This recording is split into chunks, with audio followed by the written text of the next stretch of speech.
और इस पर ज्यादा जानकारी के साथ हमारे साथ हमारे संवाददाता प्रणय उपाध्याय जुड़ गए। प्रणय, सबसे पहले तो हमारे दर्शकों को ये बताइए कि जितनी दूरी की मिसाइल जिस तरीके से और परमाणु संयंत्रों को जो निशाना बनाने की लगातार जानकारी मिल रही है, दोनों ही बड़ी जगहों पर ईरान की तरफ से किए गए हमले और जिसमें 100 से ज्यादा लोगों के घायल होने की खबर है, बच्चों की भी इसमें शामिल होने की जानकारी मिल रही है।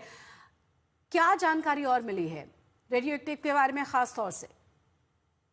देखिए, अभी किसी तरीके के रेडिएशन रिसाव के बारे में कोई तस्दीक नहीं की गई है, लेकिन निश्चित रूप से ये इज़राइल के लिए बहुत चौंकाने वाली और बड़ी घटना है, क्योंकि जो Shimon Peres nuclear Negev nuclear research centre है, जिसके बारे में इज़राइल घोषित रूप से किसी को बताता नहीं है, इज़राइल के पास कितने परमाणु हथियार हैं, ये कोई नहीं जानता। लेकिन डिमोना एक ऐसी जगह है, जो कि सबसे ज़्यादा सुरक्षित इज़राइल के अंदर मानी जाती थी और वहाँ पर ईरान ने वार किया है। ईरान सज्जल मिसाइलों का इस्तेमाल कर रहा है, जो अपने आप अपना रास्ता भी बदल लेती हैं। कई बार ये मनूवर करने में सक्षम मिसाइलें हैं और ये यही कारण है कि ये मिसाइलें जो हैं वो 3 लेयर की मिसाइल छतरी को भी भेद पा रही हैं।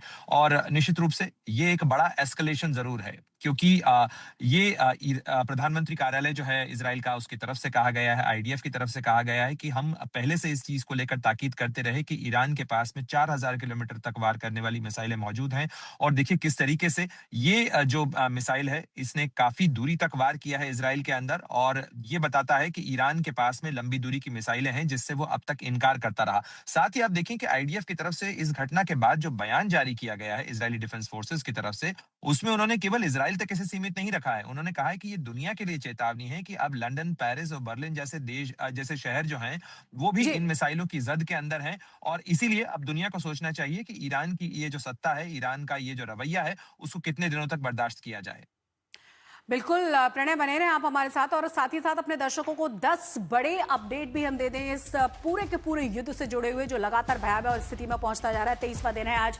आपको ये भी बता दें कि ईरान के परमाणु संवर्धन केंद्र नतांज पर हमला किया गया। इजरायल के परमाणु केंद्र पर ईरान की तरफ से मिसाइलें दागी गई हैं।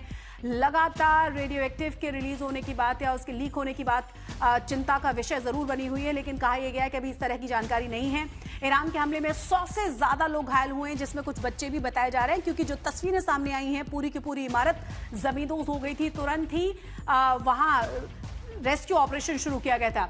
ट्रंप का ईरान को अल्टीमेटम है कि 48 घंटे के भीतर हॉर्मुज को खाली कर दिया जाए, और अगर ऐसा नहीं किया जाता तो जो ईरान के पावर प्लांट्स हैं उन्हें खत्म किया जाएगा, उन्हें निशाना बनाया जाएगा अमेरिका और इजरायल की तरफ से।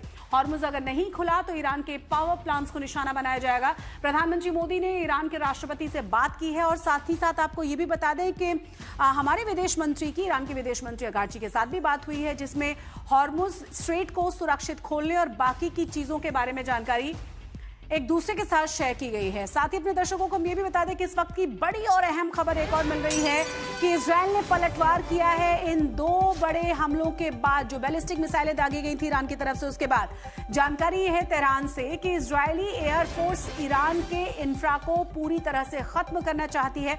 आईडीएफ की तरफ से कहा गया है कि ईरान की राजधानी तेहरान में पूरी तरह से इंफ्रास्ट्रक्चर को ध्वस्त किया जा रहा है इजरायल की तरफ से।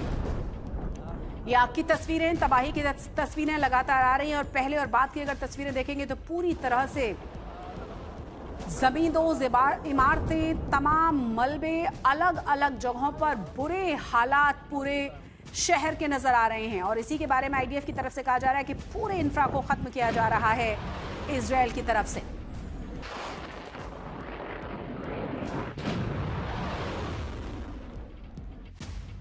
तो डिमोना में हमले के बाद ईरान का बयान आ गया है। ईरान की तरफ से कहा गया है कि इजरायल का आसमान डिफेंसलेस है, हमने उसके सुरक्षा को भेद डाला है। ईरान की ओर से यह भी कहा गया है कि इजरायली एयर डिफेंस को हमने नाकाम कर डाला है और सटीक हमला हमारी तरफ से किया गया है। आपको याद होगा इसके बाद जिस तरीके से हमला हुआ, इजरायल की तरफ से भी जांच के आदेश दे दिए गए थे। बेंजामिन नेतन्याहू ने खुद उस पूरे मामले का जायजा लिया था, डिटेल्ड जानकारी ली थी, और कहा यह गया कि 2 बार इन बैलिस्टिक मिसाइलों को रोकने की कोशिश की गई, लेकिन पूरी तरह से असफल साबित हुई। और अब ईरान की तरफ से कहा गया है कि इजरायली एयर डिफेंस को हमने पूरी तरह से नाकाम कर दिया है, भेद डाला है, और हमारे हमले सटीक हो रहे हैं, जिसमें 100 से ज्यादा लोगों के घायल होने की जानकारी भी मिली थी। कहा यह गया है इजरायल की तरफ से कि आसमान पूरी तरह से इजरायल का डिफेंसलेस है।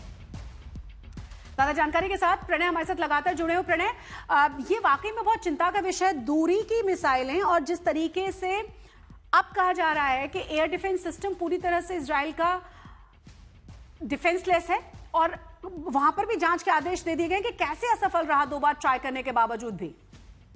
निश्चित रूप से ये इजराइल के लिए बड़ी चिंता का विषय इसलिए भी है। अगर आप दूरी देखें तो करीब करीब 1600 किलोमीटर की दूरी है ईरान और इजराइल के बीच में। करीब 10 से 12 मिनट का वक्त लगता है किसी भी मिसाइल को ईरान से इजराइल पहुंचने के अंदर, और यही गोल्डन टाइम होता है इजराइल के पास में। उसके पास में डेविड स्लिंग है, उसके पास आयरन ड्रोम है, उसके पास एरो मिसाइल डिफेंस सिस्टम है और 3 लेयर का मिसाइल डिफेंस सिस्टम है कि यदि एक जगह चूक जाए तो दूसरा, और दूसरा नहीं तो तीसरे स्तर के ऊपर, यानी ऊपर से लेकर नीचे तक कई किलोमीटर की दूरी के अंदर उन मिसाइलों को इंटरसेप्ट किया जा सकता है। लेकिन यही चल रहा है दोनों के बीच में, डाल डाल और पात पात का खेल है। इसीलिए ईरान की तरफ से जिन मिसाइलों का इस्तेमाल किया जा रहा है वो मिसाइल छतरी को भेद पा रही हैं, वो अपना रास्ता बदल पा रही हैं।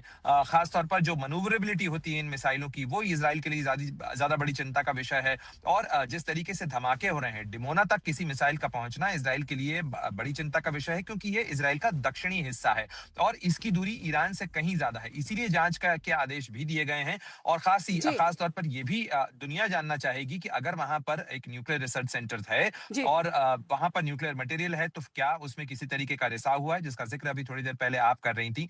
और ये एस्केलेशन भी है, क्योंकि यहाँ ईंट जी का जवाब प्रणय, पत्थर से और पत्थर का जवाब चट्टान से और चट्टान का जवाब बम से दिया जा रहा है। बिल्कुल, और उसी तरह के हालात नजर भी आ रहे हैं। बहुत बहुत शुक्रिया प्रणय।